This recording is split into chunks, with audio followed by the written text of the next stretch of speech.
Hi, in this video we're going to look at the topic of translations. It's another of the GCSE Higher and Foundation transformation topics. In this you will be able to work out how to move an object up and down, left and right, and be able to describe it using vectors. This appears both on the Higher and Foundation paper.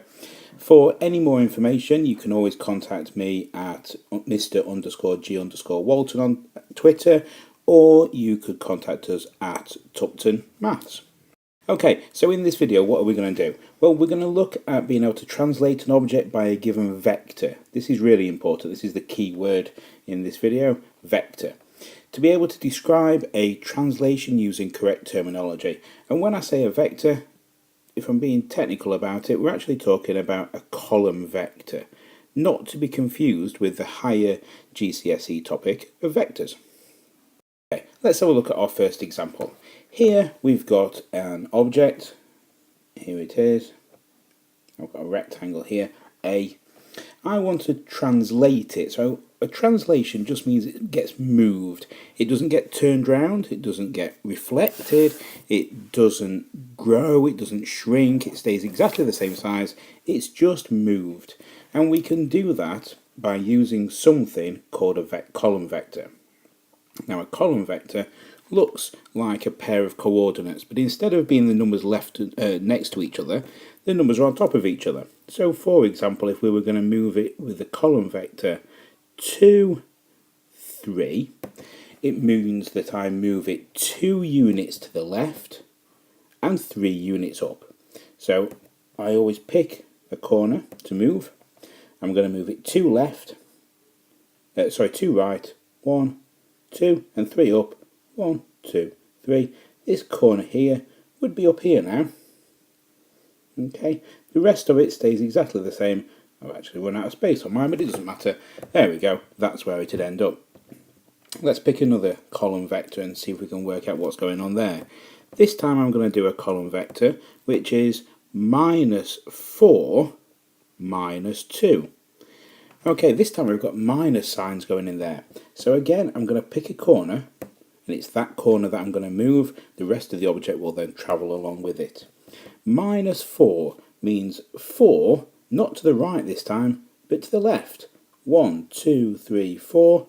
-2 means going down 2. 1, 2. So the corner of my new shape was 1, 2, 3, 4, 1, 2 here. Then we just draw exactly the same shape, same size, everything at its new location.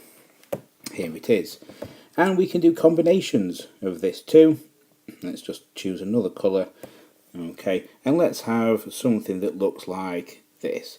Let's go with 0 and -5. Okay, so this time, again, picking the corner, I'm going to move it no units to the left or right, but just 5 down. So that's going to go 1, 2, 3, 4, 5. It's now here. Again, same size. It's not grown, it's not shrunk, it's not turned round, it's just moved. And the easiest way to do this is to pick a corner, move that corner, find where the coordinate is, and then just draw the shape around that. The little cross here will help you do that. Okay, so what have we seen so far then? Well, we've seen that the column vector, the top one, tells you whether it's going to move to the right or to the left. The bottom number, whether it's going to go up or down. And if you remember, the way that it was denoted was that it's right if it's a positive value, left if it's negative, up if it's positive, down if it's negative. Okay, this is really important. This is one of the most important things about translations. It's being able to remember that the column vector and what the positive and negative values mean. Okay, let's have a look at another one. In this example, I would like us to move this with the column vector. Let's see, let's move it with -1 and 3. So -1, 3. Have a go at this if you want. You can pause the video at this point and have a go. Or if you want to just watch me do it, that's fine. Okay, so I'm going to pick a corner. The corner I'm going to pick is A. Here we go. Here's A. I'm going to move it -1, so that's 1 to the left and 3 up. 1, 2, 3. Here is my new corner. The rest of the shape stays the same. It's a little bit more complicated, this shape, but I can see it goes 2 units up. So let's draw that in. Then this line over here, I wouldn't try and worry about what it is in terms of its diagonal. I would count across and then up. So it did from A to D, it went 1, 2, 3 across, 2 up. So I'm going to do the same. 1, 2, 3 across, 2 up.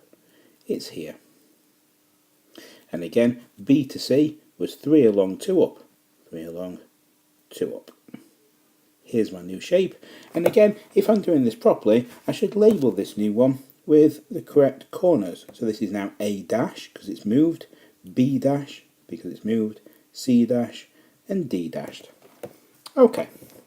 Anyway, in this example, I'm going to draw another shape so we can see that A, I'm going to draw to be something quite funky like this. Here's A, and B, or sorry, A dashed, let's do A dashed, is going to be down here. Let's find where we can do it. Let's do it here. So it goes 2 along, 1 up like this, and then 2 up, and join it. Here's A dashed. I would like to know by what column vector we've used to go from A to A dashed. Okay, we're going to use the same principle again. If you want to have a go at this point, you can do.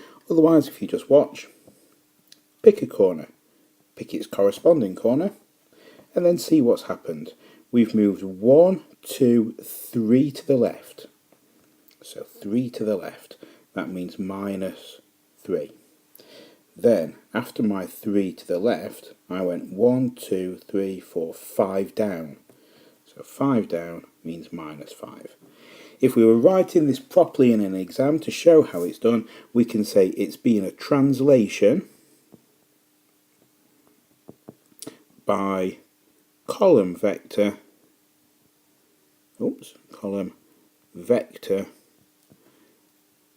-3, -5. Now you must put these numbers on top of each other. Don't get confused and put them as a coordinate. You must write them on top like this. Okay. Here then are 2 questions for you to have a go at by yourself. On this question on the left, I would like you to be able to describe for me what vector gets A to A dash and B to B dashed. And on this one on the right, I would like you to move the object that you can see here by first this vector, and then with the original shape, I want you to move it with the second vector here. Okay, pause the video. You'll have to draw this out on square paper before you check. So pause it, draw it out, have a go, and then come back and check the answers. Okay, so first of all, let's look at the one on the left. How do we get from A to A dashed? Well, first of all, we pick a corner. I'm picking top right this time just for a change. It had moved 1, 2, 3 to the right, 1, 2, 3, 4, 5, 6, 7, 8 up. 3 to the right, 8 up. So it's been moved, it's been translated by the column vector 3, 8. And B to B dashed, I'm going to use the bottom right this time, again, just for a change, it makes no difference. So we've moved 1 to the right, 1, 2, 3, 4, 5, 6, 7 up. So this has been translated by the column vector 1, 7. Okay, this one here, so we're moving them this time. So let's have a look. So we've moved, first of all, again it's giving you a cross this time, which is really kind. It's moved 2 to the right and 3 up. 1, 2, 3. So that cross is now here, and then we draw it accurately. So across 1, down like this, and then it went across 2 and up 1, so to there, and then up 2 and across 2, up 2 and across 2, to here, and then down to the cross, like that. Okay, so that's the first one, I've done in green. Second one, we'll use a different colour, let's use blue. It's got 2 to the right, 1, 2, and then 7 down. 1, 2, 3, 4, 5, 6, 7. So it's going to be here. That's where the cross is. And then we draw it in. like that. So yours should look like this. I've got a green and a blue. Okay, hopefully you got those right. There's not a huge amount to remember in this topic, but it's a good one just to make sure that you can do.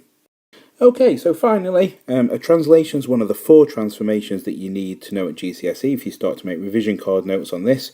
A translation is a movement of the original shape up and down and or left and right, and it's described using a column vector, and again remember it doesn't get any bigger or smaller, it simply moves.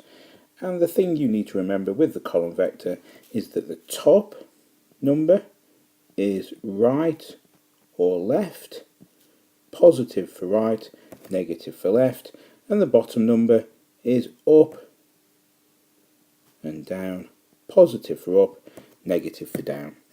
Okay, just a quick video this time. Hopefully it's been useful. As ever, good luck with your exams. Keep watching out for new videos all the time on YouTube and on Twitter. Good luck. Bye.